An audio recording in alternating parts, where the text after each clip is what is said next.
বা ব্রহ্মপুত্রে বিরাজ করে তোমার মা।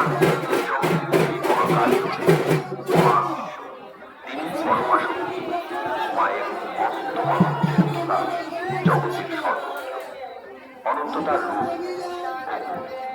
তিনি সন্তান বৎসল, নানাভাবে তিনি সন্তানকে বাক্য থাকেন। সমস্তা মহাবিহং সমাপ্তথা চূর্ণদিগম্বরী কণ্ঠাবসত্তুন্নারী গরচ্ছবীরচর্চিতাম। দেবী দক্ষিণাকালী বরাল বদনা ভয়ঙ্করী মুক্তবেশী চতুর্ভুজা মাতৃশক্তির আরাধনায় তাই আর্জুনা শুভ শক্তির কাছে অশুভ শক্তির